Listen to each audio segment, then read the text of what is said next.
வணக்கம். இந்த குரூப்பில் கொஞ்ச நேரத்துக்கு முன்னாடி ஒரு நேர்காணல் பதிவிடப்பட்டிருந்தது. அந்த பதிவு தவறான தகவல்னு திரு தனஞ்சயன் சொன்னதா அ உடனே நீக்கியிருக்கீங்க. நானும் இது மாதிரியான விஷயங்கள வெளியில் பேசக்கூடாது, கடந்து போயிடலான்னு தான் நினைக்கிறேன். ஆனால் யாராவது ஒருத்தவங்க என்னைய பேச வச்சுக்கிட்டே இருக்காங்க. அது ஏன்னு தெரியல. அந்த நேர்காணலில் இருந்த பாதி தகவல் உண்மையானது. திரு தனஞ்சயன் அவர்கள் தொடர்ச்சியாக பருத்தி வீரன்ல எனக்கும் ஞானவேல் அவர்களுக்கு இருக்கிற பஞ்சாயத்தில் தொடர்ச்சியாக தலையிட்டுக்கிட்டு தான் இருக்கார். அவர் ஏன் அப்படி தலையிடுறாருன்னு எனக்கு தெரியலை. சசிகுமாரை அவர் சந்தித்து பேசியது உண்மை. சசிகுமாரையே நான் பதிவு போட சொல்லணும்னா போட சொல்லிடுறேன். அதுக்கப்புறமா தயாரிப்பாளர் சங்கத்தில் திரு கஃபார் அவர்களை பார்த்து பேசியிருக்காரு. அதுவும் உண்மை. இந்த பிரச்சனையில் நீங்கள் பேசி முடிவெடுங்கன்னு சொல்லிட்டு இதே குழுவில் இருக்கிற சகோதரர் தினகரன் ஜெய்யையும் அவர் தொடர்பு கொண்டு பேசியிருக்காரு. திரு தினகரன் ஜெய் அவர்கள் என்கிட்ட இது குறித்து தனஞ்சயன் பேச சொன்னதாக பேசினார். அதன் பின்னாடி பேசும்பொழுது இது தெரிஞ்ச உடனே நான் தனஞ்சயனை தொடர்பு கொண்டேன். அவர் என் ஃபோனை எடுக்கலை. அதற்கு பின்னாடி திரு பழனியப்பன்ட்ட பேசியிருக்காரு. கருப்பழனியப்பன்ட்ட பேசி, ஆமாம் சார், ஆனால் எனக்கு ஜெயின்றவர் யாருன்னே தெரியாது அப்படின்னு சொன்னார். அதுதான் இதில் அதிர்ச்சி தரக்கூடிய தகவல்.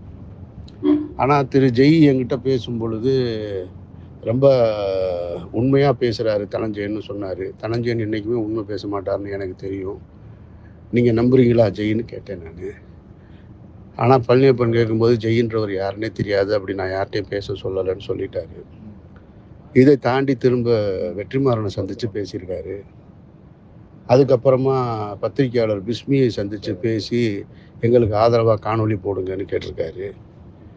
அதற்கு பிறகு தயாரிப்பாளர் திரு அம்மாகிரிசன் சிவா அவர்களை அழைச்சிக்கிட்டு, ஞானவேலையும் அழைச்சிக்கிட்டு, தயாரிப்பாளர் சங்க தற்போதைய தயாரிப்பாளர் சங்க தலைவர் திரு ராமநாராயண் முரளியை சந்திக்கிறாரு. இப்படி தொடர்ச்சியாக தனஞ்சயன் இந்த வேலை பார்த்துக்கிட்டே இருக்காரு. இது எல்லாமே மறுக்க முடியாத உண்மை. இதெல்லாம் நான் பொதுவெளியில் பேச வேணான்னு பொறுமையாக இருக்கேன். ஆனால் பேசக்கூடிய சூழலுக்கு தள்ளப்பட்டுருச்சு. அடுத்து இதை காணொலியாகவும் அடுத்து நான் போட போகிறேன். ஏன் தயாரிப்பாளர் தனஞ்சயன் இதில் இவ்வளோ ஆர்வமாக இருக்கார் அப்படின்னு கேட்டிங்கன்னா, ஸ்டுடியோ கிரீனில் அவர் ஒரு பணியாளராக இருக்கார். ஸ்டுடியோ கிரீன் சம்மந்தப்பட்ட பட வேலைகளில் அவர் சம்பளம் வாங்கிக்கிட்டு உண்மையாக ஸ்டுடியோ கிரீனுக்கு வேலை செஞ்சாருன்னா அதில் நம்ம மறுக்க முடியாது. ஆனால் எனக்கும் தயாரிப்பாளர் ஞானவேலுக்குமான பிரச்சனையில் தனஞ்சயன் இந்த மாதிரி தலையிட்டு தொடர்ச்சியாக என் சார்ந்தவர்களையும் திரைத்துறை சார்ந்தவர்களையும் சந்திக்கிறது கண்டிக்கத்தக்கது. திரு தனஞ்சயனுக்கு இதை நான் ரொம்ப எச்சரிக்கையாகவே சொல்கிறேன். என்னோடய வழியில் நீங்கள் விளையாடுறீங்க. அதனுடைய விளைவை கண்டிப்பாக ஒரு நாள் நீங்கள் சந்திக்க வேண்டியது வரும். நான் பொறுமையாக இருக்கிறதுக்கு காரணம், இப்போ இருக்கிற பிரச்சனை திசை திரும்பிடக்கூடாது அப்படின்றதுக்காக. நீங்கள் என் வாழ்க்கையில் விளையாண்டுக்கிட்டு இருக்கீங்க, என்னோடய உரிமையில் விளையாண்டுக்கிட்டு இருக்கீங்க. அதனால் காலம் இப்படியே கடந்துடும். நம்ம உயரத்தில் இருக்கோம், ஒரு உயரமான கம்பெனியில் இருக்கோம், நம்மளை சுற்றி அதிகாரம் இருக்குன்னு நினச்சி கனவுல மிதந்துடாதீங்க. எல்லாமே மாறும். அப்படி தான் 17 ஆண்டுகள் நான் காத்திருந்தேன். மாறி இருக்குது. உங்களுக்கும் அது போல் ஒரு சூழல் வரும்னு திரு தனஞ்சயனுக்கு அன்பான வேண்டுகோளாகவும் கண்டிப்பான எச்சரிக்கையாகவும் இதை நான் சொல்கிறேன். ஞாபகத்தில் வச்சுக்கோங்க. ரெண்டாவது, தனஞ்சயனுக்கு அமீர் மேலே என்ன அவ்வளோ வெறுப்புன்னா, தனஞ்சயன் ஒரு மன்னிப்பு கடிதம் எழுதி கொடுத்துருக்காரு. நான் இயக்கர் சங்க செயலாளராக இருக்கும் பொழுது 2 முறை அவருடைய பிரச்சனைகளோடு என்னை சந்திச்சிருக்காரு. ஒன்று தாண்டவம் பட கதை பிரச்சனை, இன்னொன்று தமிழ் சினிமா இயக்குநர்களை பற்றி தவறான ஒரு கட்டுரை எழுதினது. மீண்டும் நினைவுபடுத்துகிறேன் தனஞ்சயன், உங்களுக்கு இந்த விஷயத்திலேருந்து நீங்கள் விளைவிக்கிறது உங்களுக்கு நல்லது. அல்லது நான் தொடர்ச்சியாக நிற்பேன், என்னை யாரும் ஒன்றும் செய்ய முடியாது, இல்லை நான் அப்படித்தான் அப்படின்னு நீங்கள் சொன்னீங்கன்னா, அஸ் யூஸ்வல் நான் உங்களுக்கு சொல்ல விரும்புகிறது சந்திப்பு. வாழ்த்துக்கள். நன்றி. அமீர் சாருக்கு வணக்கம். நான் இதுவரையும் பொதுவெளியில் இந்த விவகாரம் குறித்து எங்கேயுமே பதிவிடலை, எந்த இன்டர்வியூவும் கொடுக்கல, எதை பற்றியும் நான் பேசினதில்லை. இப்போ நீங்கள் ஒரு விஷயம் சொன்னதுட்டு நான் ஒரே விஷயம் கிளாரிஃபை பண்ணிவிட்டு இதை முடிச்சுக்கிறேன். நான் சசிகுமார் சாரை சந்திக்கல சார். சசிகுமார் சாரை ஃபோனில் பேசினேன், அதை நான் ஒத்துக்கிறேன். ஃபோனில் நான் பேசும்போது நான் சொன்னேன், சார் இதில் ஏதாவது தீர்வு வரணும் சார், வளர்த்துக்கிட்டே போவானா என்ற ஒரு எண்ணத்தில் தான் நான் அவர்கிட்ட பேசினேன். அது பிறகு நான் கருப்பழனியப்பன் சாருக்கு ஃபோன் பண்ணல, அவர் எனக்கு ஃபோன் பண்ணி பேசினார். நீங்கள் இந்த மாதிரி பேசுனீங்களான்னு கேட்டார். ஆமாம் சார் நான் பேசினேன் அப்படின்னு கேட்டேன். ஸோ நான் கருப்பண்ணப்ப சாருக்கு ஃபோன் பண்ணி பேசல. அடுத்தது ஜெய் யாருன்னே தெரியாத நான் அப்படி சொல்ல சார். ஜெய் கிட்ட நான் சொன்னேன், சார் இது வளர்ந்துட்டே போகுது, இது ஏதாவது தீர்வு பண்ண முடியுமா அப்படின்னு நான் கேட்டேன். நான் அந்த விஷயத்தில் நான் பேசி பார்க்குறேன் சார் அப்படின்னு சொன்னார்.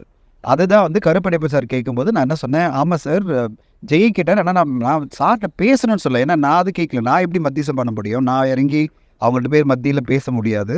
அதனால் வந்து நான் வந்து ஜெய்யை வந்து 2 பேரும் மீட் பண்ணணும்னு நான் கேட்கல. இதை தீர்வு பண்ணதுக்கு ஏதாவது பேசி பாருங்கள், சார்கிட்ட ஏதாவது சமாதானமாக எதாவது பண்ணுறதுன்னு கேட்டு பாருங்கள் அப்படின்னு நான் சும்மா அவரை ரிக்வெஸ்ட்டாக சொன்னேனே தவிர என்கிட்ட பேசணும்னு நான் சொல்லலை.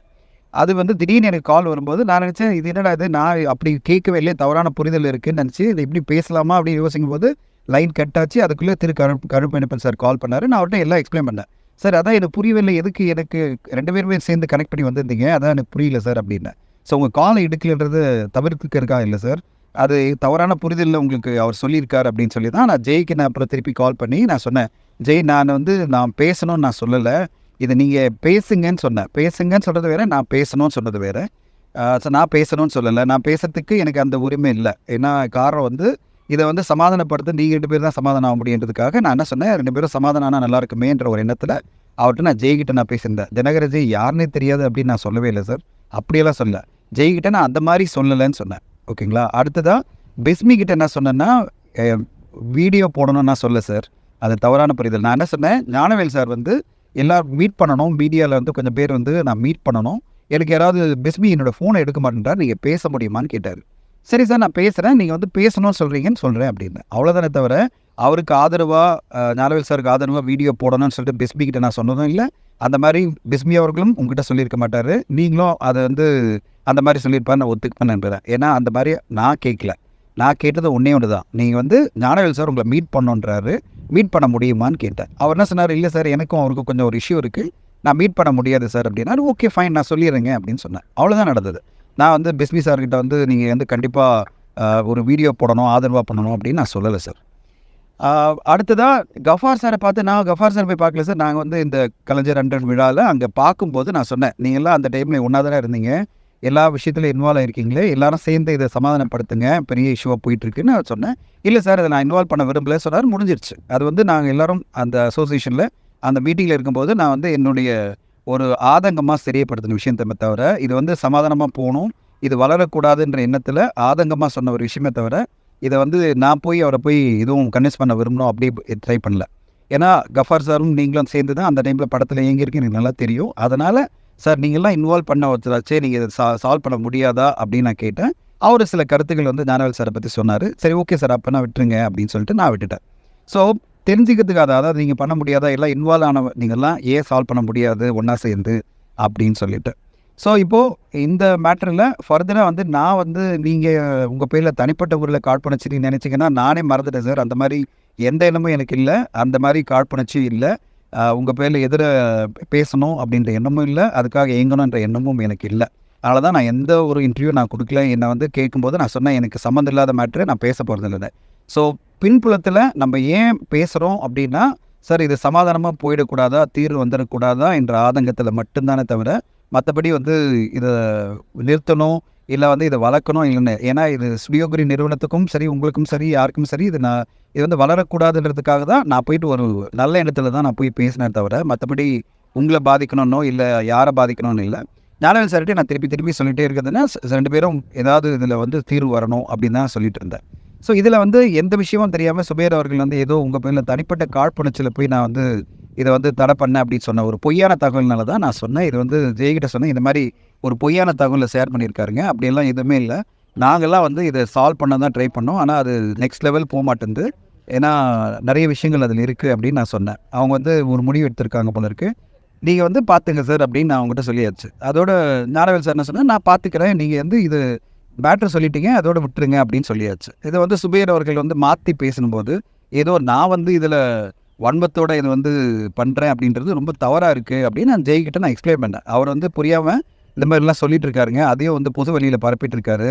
அவருக்கு நான் என்னால் வந்து சுபேர்கிட்டே டேரெக்டாக பேசியிருக்க முடியும், இந்த வேண்டாம் ஏன்னா தவறான தகவல் போயிட்டுருக்கு, ஏன்னா நான் அந்த எண்ணத்தில் போயிட்டு இதை சொல்லவும் இல்லை, நான் உங்கள் பேரில் எந்த தனிப்பட்ட முறையில் எண்ணத்துலையும் நான் பண்ணலை. ஸோ எந்த ஒரு அதெல்லாம் நான் எதுவுமே நீங்கள் அந்த டைமில் செக்ரட்டரியாக இருந்தீங்க அதனால் நீங்கள் பண்ணீங்கன்ற இதுவே என் மனசில் இல்லை. அது வந்து ஒரு இஷ்யூ வந்தது, அதை வந்து தீர்வு பண்ணணும்னு வரும்போது நான் வந்து நேராக அதை தீர்வு பண்ணிவிட்டு அந்த நேரில் நான் லெட்டரும் கொடுத்துட்டு வந்தாச்சு, முடிஞ்சிடுச்சு. அடுத்ததான் இதில் நீங்கள் வந்து எந்த விதத்துலையும் எனக்கு எதிராக தாண்டவம் கேஸில் வந்து நீங்கள் எனக்கு எதிராக எந்த விதத்துலையும் நீங்கள் பண்ணவே இல்லை. நீங்கள் வந்து நியாயத்துக்கு பக்கம் தான் இருந்தீங்க, நீங்கள் நியாயமாக தான் நடந்துக்கிட்டீங்க. அதனால் நான் எனக்கு உங்கள் பேரில் எந்த கோபம் இருக்கிறதுக்கான ரீசனும் இல்லை. ஸோ எனக்கு உங்கள் பேரில் பர்சனலாக திருப்பி நான் ரீட்ரேட் பண்ண வேண்டியது தனிப்பட்ட முறையில் எந்த காழ்ப்புணர்ச்சியுமே, எந்த கோபமும், எந்த ஒரு வன்மமும் இல்லை சார். இந்த வார்த்தைகள் தப்பாக இருந்தால் மன்னிச்சிடுங்க. பட் ஆனால் இந்த வார்த்தைகள்லாம் சொல்கிற எந்த ஒரு எண்ணமும் எனக்கு கிடையாது. எனக்கு அந்த எண்ணத்தில் எதுவுமே இல்லை. இது 2 பேரும் சமாதானமாக போனால் எல்லாருக்குமே நல்லா இருக்குமே. ஏன்னா ஒரு கம்பெனிக்கும் சரி, உங்களுக்கும் சரி, எல்லாருக்கும் நல்லா இருக்குமே என்ற எண்ணத்தில் நான் பேசினேன் எல்லாருக்கிட்டையும். அதாவது உங்களை சம்மந்தப்பட்டவங்கள எனக்கு ரொம்ப க்ளோஸாக இருந்தவங்கிட்ட நான் பேசினேன். சசிகுமார் சார் நல்லா தெரியும், நிறைய பேசியிருக்கோம். அதனால் நான் அவருக்கு கால் பண்ணேன். மீதி பேர் உங்கள் இதில் நான் யார்கிட்டையும் நான் கால் பண்ணதே இல்லை. இன்டர்வியூவில் நிறைய பேர் கொடுத்துருந்தாங்க, எனக்கு நல்லா தெரியும், ஸ்நேகன் சாரை தெரியும், நான் தெரியும், நான் பேசவே இல்லையே. நான் ஒருத்தர்கிட்ட தான் பேசினேன், சசிகுமார் சார்கிட்ட தான் பேசினேன். கருப்பழனியப்பன் சார் அவர் கால் பண்ணி பேசினார். நான் அவர்கிட்ட எக்ஸ்பிளைன் பண்ணேன், சார் ஆமாம் சார் நான் பேசினேன் அப்படின்னு சொன்னேன். ஸோ இதுதான் நடந்தது சார். பட் ஆனால் இது உங்களை டிஸ்டர்ப் பண்ணது, உங்களுக்கு வந்து இது வந்து ஏதோ தவறாக தெரியுதுன்னா நான் இனிமேல் பேசலை, நான் டிசைட் பண்ணியாச்சு, நான் இனிமேல் யார்கிட்ட பேச போகிறதில்ல. இது அசோசியேஷனில் பேசுகிறது வந்து அது அசோசியேஷனாக நாங்கள் வந்து இந்த மாதிரி ஒரு கம்ப்ளைண்ட் வந்திருக்கு, இந்த மாதிரி இதை சால்வ் பண்ணணும் அப்படின்னு வரும்போது முரளி சார்கிட்ட போகிறது வந்து ஒரு தயாரிப்பாளராக ஞானவேல் சார் வந்து போனோம் அப்படின்னு சொன்னார். அவர் கூட நான் போனேன். இது வந்து அவர் கூட கம்பெனியில் ஒர்க் பண்ணிட்டு நான் போயிருக்கேன். ஸோ அவ்வளோதான் தவிர இது தனிப்பட்ட முறையில் தனஞ்சனா போல் அவர் கூட நாங்கள் பயணிக்கிறோம். ஸ்டுடியோ கிரீன் சார்பில் எல்லோரும் போய் எங்கள் சார்பில் வந்து ப்ரொடியூசர் கவுன்சிலில் எங்களுடைய கோரிக்கைகளை சொல்லியிருக்கோம். ஸோ பேசிக்கலாக என்னுடைய இது வந்து ஒரு ஸ்டுடியோ கிரீன் நிறுவனத்தோடு பயணிச்சிட்டு இருக்கேன். அந்த எண்ணத்தில் இந்த பிரச்சனை மேலும் வளரக்கூடாதுன்றதுக்காக நான் சில விஷயங்கள், சில பேர் என் நண்பர்களாக இருக்க சில பேர்கிட்ட நான் பேசுகிறது மட்டும்தான் உண்மை. அவங்ககிட்ட போய் இதை கெடுக்கணுன்னோ இது இல்லை, எப்படியாவது தீர்வு வராதா அப்படின்ற எண்ணத்தில் தான் நான் பேசினதை தவிர மற்றபடி எதுவும் இல்லை. ஆனால் அதுவே உங்களை டிஸ்டர்ப் பண்ணதுன்னா நான் பேச போகிறதில்ல சார். அது ஐ அஷ்யூர் யூ. நான் வந்து அதோட என்னுடைய வேலையை நான் முடிச்சுக்கிட்டேன்னு நினைக்கிறேன். இதுவரை போகிறோம், நான் பேச வேண்டியதில் நினச்சி டிசைட் பண்ணிட்டேன். நான் எதுக்கு பேசணும், அது உங்களுக்கு வந்து தவறான ஒரு புரிதல் ஏன் உருவாக்கணும் அப்படின்னு சொல்லிட்டு நானும் வந்து விலகிட்டு நான் அவட்ட வேலையை பார்க்க போகிறேன்.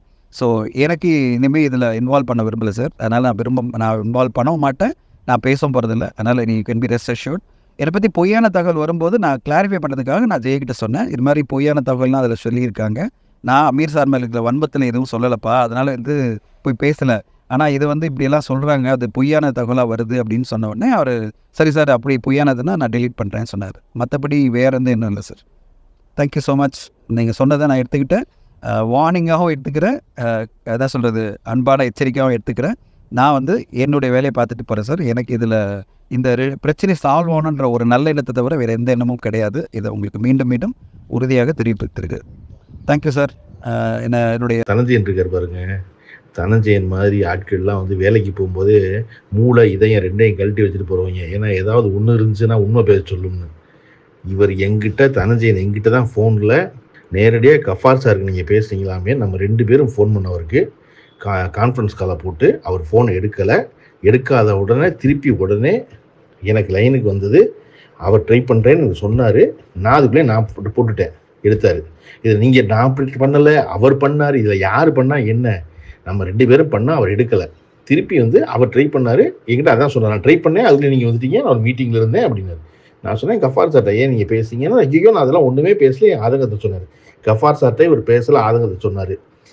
வெற்றிமாறன்ட்ட பேசலை, ஆதங்கத்தை சொன்னார். எங்கேயுமே இவர் பேசலை, ஆதங்கத்தை சொன்னார். அதாவது இவர் வந்து கலைஞர் ஒரு இன்டர்வியூக்கு போவாராம், இதை பேசுவாராம் பருத்திவீரனை. வேறொரு இன்டர்வியூக்கு போவாராம், பருத்திவீரனை பேசுவாராம். வேறொரு இடத்துல வழியில் பார்ப்பாராம், பருத்திவீரனை பேசுவாராம். தினகரன் ஜெய் வந்து அவர் ரொம்ப தெரிஞ்சவராம், ஆனால் பருத்திவீரனை பற்றி மட்டும்தான் பேசுவாராம்.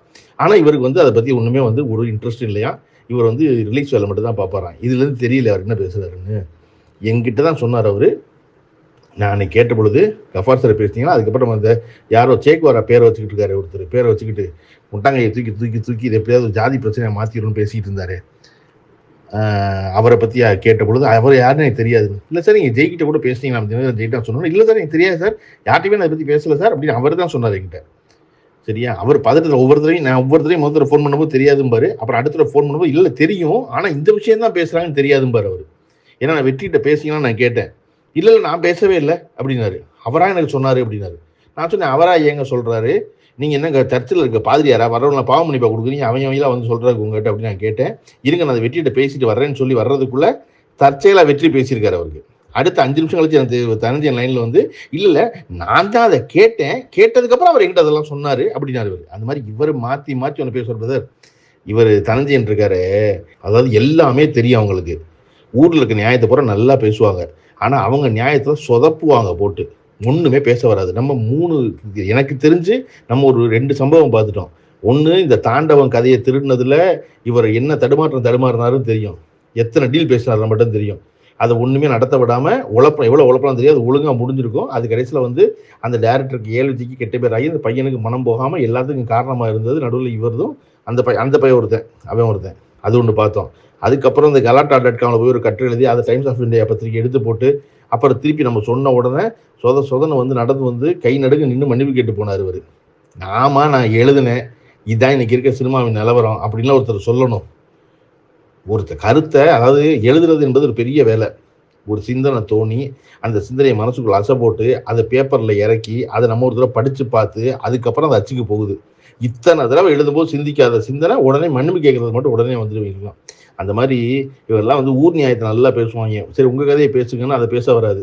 இவர் சும்மா கிட்ட தடுமாறிக்கிட்டு முதலாளிக்கு தான் நல்லது செய்கிறாரு நினச்சிக்கிட்டு கேடு செய்கிறாரு. எனக்கு பெரிய ஆச்சரியம், இவரை ஒன்று ஒரு பயில்வான நம்பி எல்லாரும் பேசிகிட்டு இருக்காங்க பாருங்க, எப்படி பல்க் அடிக்கிறாரு பாருங்க. இல்லை சார் நான் விட்டுருங்க சார், எனக்கு ஒன்றும் தெரியாது சார், நான் போகிறேன் சார், ஊரை விட்டே போகிறேன் சார், எனக்கு சார் அதெல்லாம் தேவை அப்படின்னு. இனிமே தனஞ்சயன் மாதிரி அவர்கிட்ட பேசுறதுக்காகவே எல்லாத்தையும் நம்ம வந்து ரெக்கார்ட் பண்ணி தான் வச்சுக்கணும் இனிமே. எப்பா இந்த பிறகு பேசுறீங்கப்பா நீங்கள், உங்களுக்கு சொல்கிறேன்ப்பா அப்படின்னு வந்து எடுத்து தான் காட்டணும். நான் ஒன்றும் சரி சார் அவர் வந்து அதில் உச்சக்கட்ட காமெடியே. அவர் முதலாளி சொன்னாராம் பிஸ்மி வந்து நான் ஃபோன் பண்ணால் எடுக்க மாட்டேங்கிறாருன்னு, அதனால வந்து இவர் லைன் போட சொன்னாங்களாம், இவர் பேசினாராம். நான் சொல்கிறேன் அமீர் ஃபோன் பண்ணார், நீங்கள் எடுக்கலை, அதனால தான் நான் ஃபோன் பண்ணேன். அதோட அவர் வந்து ஒரு அப்பாயின்மெண்ட் கேட்க சொன்னாராம் அவரை சந்திக்கணும்னு, அதனால இவர் கேட்டாராம். நீங்கள் கடைசியில் அந்த ஆஃபீஸில் டெலிஃபோன் ஆப்ரேட்டர் அவரு. ஐயோ இவர் ஜெய்யி பாருங்க, இவருக்காக வந்து மூச்சை கொடுத்துக்கிட்டு இருக்கா அவரு பாருங்க. தினகரன் ஜெயிட்டு சொல்லணும், பிரதர் நீங்கள் என்ன பிரதர் இவ்வளோ பத்திரிக்கை எல்லாம் பார்க்குறீங்க, இவ்வளோ பேர் சந்திச்சிருக்கீங்க, என்ன மனுஷங்க உங்களுக்கு தெரியலையான்னு. தனஞ்சயன் வாழ்நாள் பூரா வந்து எப்பொழுதுமே பொய் சொல்லாரு சொன்னால் வருத்தப்படுவார், உண்மை பேச மாட்டார். அவர் எப்பொழுதுமே உண்மை பேச மாட்டார்.